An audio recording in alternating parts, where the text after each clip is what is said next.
Hello friend, आज हम BCom final year में इकाई 2 से एक प्रश्न लेकर आए हैं फ्रेंड। मकान संपत्ति से आय की शीर्षक में आइए देखें। आज का प्रश्न है, श्री रमेश 2 मकानों का स्वामी है। वित्तीय वर्ष 2019-20 के लिए उसने निम्न विवरण दिए हैं। प्रथम मकान, इसका नगर पालिका मूल्यांकन 40,000 रुपये है। यह रमेश द्वारा स्वयं निवास के लिए प्रयोग किया जाता है। उसने 200 रुपये अग्नि बीमा प्रीमियम एवं 4,000 रुपये नगर पालिका करके चुकाए हैं। उसने 20,000 रुपये ऋण पर ब्याज का भुगतान भी किया। यह ऋण इस मकान को बनवाने के लिए लिए गए एक अन्य ऋण को चुकाने के लिए लिया गया था। फ्रेंड, प्रथम मकान की इस कंडीशन को आप देखेंगे तो सबसे पहले इसमें आप इस बात को अंडरलाइन कीजिए कि यह जो है मकान के मालिक रमेश के द्वारा स्वयं निवास के लिए प्रयोग किया गया। तो फ्रेंड, इसका वार्षिक मूल्य यहाँ 0 हो जाएगा। उसने 200 रुपये अग्नि बीमा प्रीमियम, तो ये जो अग्नि बीमा प्रीमियम की राशि है फ्रेंड, यह जो है स्वीकृत व्यय नहीं है। 4,000 रुपये नगर पालिका कर के चुकाए। तो फ्रेंड, चूंकि वार्षिक मूल्य इसका कुछ नहीं है तो नगर पालिका कर चुकाने का कोई मतलब नहीं रह जाता। उसने 20,000 रुपये ऋण पर ब्याज का भुगतान भी किया। फ्रेंड, यह जो 20,000 रुपये है जो ऋण के भुगतान, ऋण पर ब्याज के भुगतान के लिए था, तो फ्रेंड यह जो है यह कर मुक्त होता है। इसको हम छूट के रूप से शामिल करते हैं। तो फ्रेंड, पहले मकान की स्थिति में उनको आय कुछ नहीं होगा बल्कि उनकी हानि हो रही है और वो होगी 20,000 रुपये की हानि। आइए फ्रेंड देखें द्वितीय मकान की स्थिति में क्या बनता है। तो द्वितीय मकान में कहा है कि इसका नगर पालिका मूल्यांकन 20,000 रुपये है तथा मानक किराया 30,000 रुपये है। यह 3,000 रुपये प्रति माह के किराए पर उठाया गया है। उसने निम्न भुगतान किए हैं: नगर पालिका कर 6,000 रुपये, मरम्मत 1,000 रुपये, भू राजस्व 200 रुपये, मकान को खाली कराने के लिए कानूनी व्यय 500 रुपये, वार्षिक भार 3,000 रुपये। यह मकान 2 माह खाली रहा। दोषी किराएदार से 9,000 रुपये वसूल नहीं किए जा सके। किराएदार ने मकान खाली कर दिया है। फ्रेंड्स, इस कंडीशन में धारा 4 को हमको समझना होता है। उसके अंतर्गत ये कहा गया है कि अगर करदाता ने दोषी किराएदार को मकान खाली करवाने के संबंध में कानूनी व्यय, जो भी कानूनी कार्रवाई किए हैं, उससे कोई प्रभाव नहीं पड़ता, अगर वह कर निर्धारण अधिकारी को संतुष्ट कर दे, तो फ्रेंड यहाँ देखेंगे कि इसका नगर पालिका मूल्यांकन 24,000 रुपये दिया गया है। फ्रेंड, यह उचित किराया है और मानक किराया यहाँ 30,000 रुपये दिया हुआ है और 3,000 रुपये प्रति माह के किराए पर उठाया गया है। तो एक माह का 3,000 फ्रेंड, तो एक साल का 36,000 रुपये होगा। उसमें हम 6,000 रुपये जो कर है वो माइनस कर देंगे। उसने निम्न भुगतान भी किए नगर पालिका कर, ये हम माइनस कर देंगे। मरम्मत 1,000 रुपये, यह स्वीकृत व्यय नहीं है फ्रेंड। भू राजस्व 200 रुपये, ये भी स्वीकृत व्यय नहीं है। मकान को खाली कराने के लिए कानूनी व्यय, ये भी स्वीकृत व्यय नहीं है। वार्षिक भार 3,000 रुपये, यह भी स्वीकृत व्यय नहीं है। तो आइए फ्रेंड, अब हम इस प्रश्न के हल की तरफ चलें।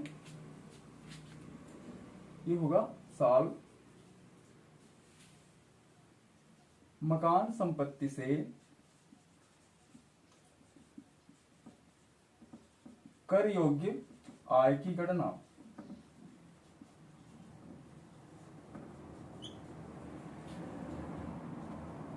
मकान संपत्ति से कर योग्य आय की गणना। यहाँ कर निर्धारण वर्ष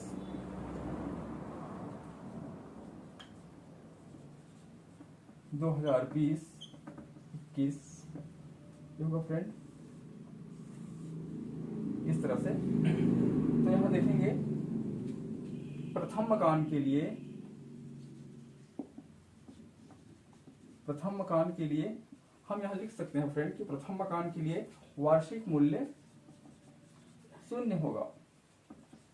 वार्षिक मूल्य 0 होगा, यानी हम यहाँ नील लिख सकते हैं।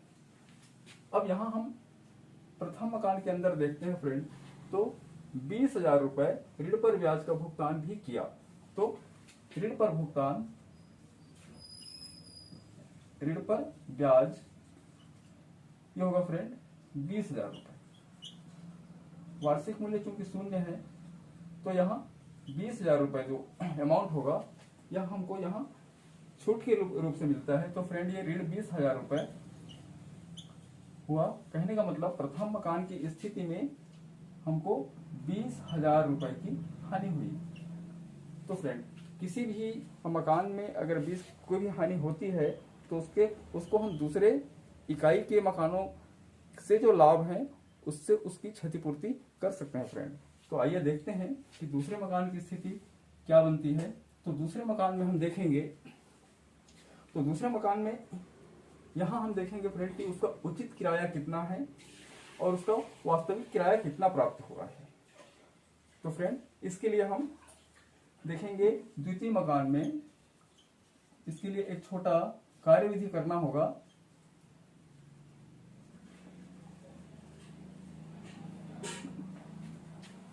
तो कार्यविधि के अंदर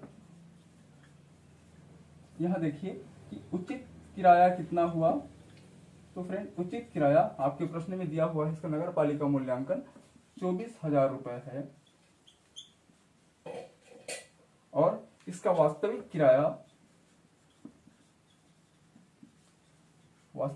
होगा फ्रेंड 3,000 रुपए प्रति माह पर उसने किराया दिया हुआ है। तो 3,000 गुणित 12 तो ये हो गया फ्रेंड 36,000 रुपए, जिसमें से 36,000 रुपए में से हम 6,000 रुपए माइनस कर देंगे फ्रेंड। तो ये हो जाता है 30,000 रुपए। तो यहां देखेंगे कि उचित किराया 24,000 रुपए और वास्तविक किराया 30,000 रुपए। तो इन दोनों में जो अधिकतम राशि है वो 30,000 है फ्रेंड। तो द्वितीय मकान के संदर्भ में हम लेंगे वार्षिक मूल्य।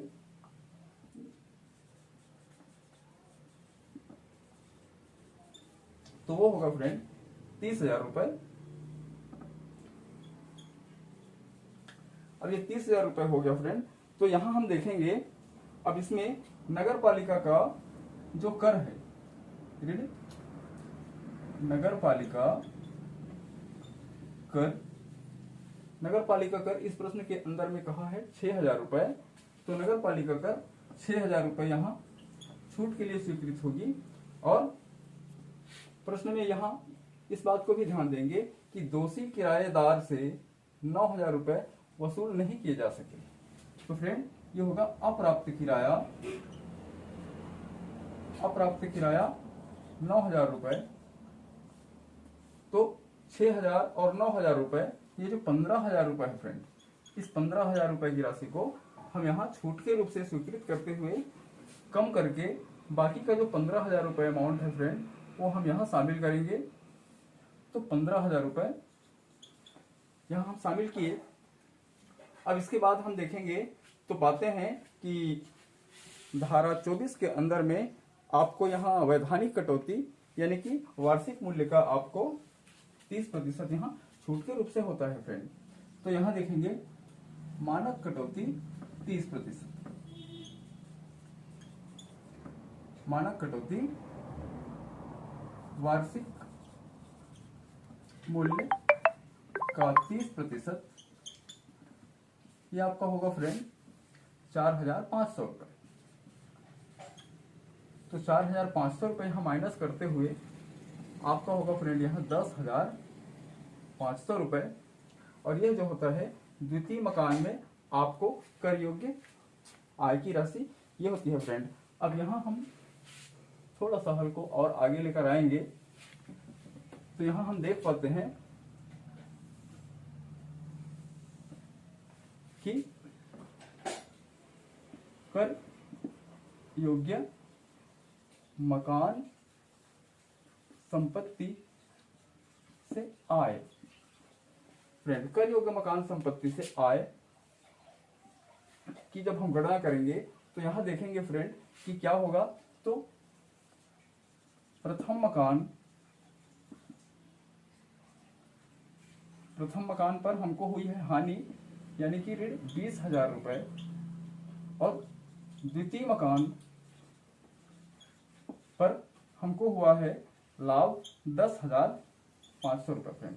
तो हम यहाँ देखते हैं कि 20,000 से हम 10,500 को माइनस करते हैं तो ऋण 9,500 रुपए यह जो है तो ये मकान संपत्ति से हानि की स्थिति बनती है फ्रेंड। मकान संपत्ति से हानि। तो इस प्रकार से आज का यह हमारा प्रश्न पूरा होता है फ्रेंड। तो इस प्रश्न को आप अच्छे से वाच कीजिए फ्रेंड, और दूसरे प्रश्नों के लिए आप हमको कमेंट करके बता सकते हैं। तो ओके फ्रेंड, आज का हल यही समाप्त होता है। Okay friend, thanks.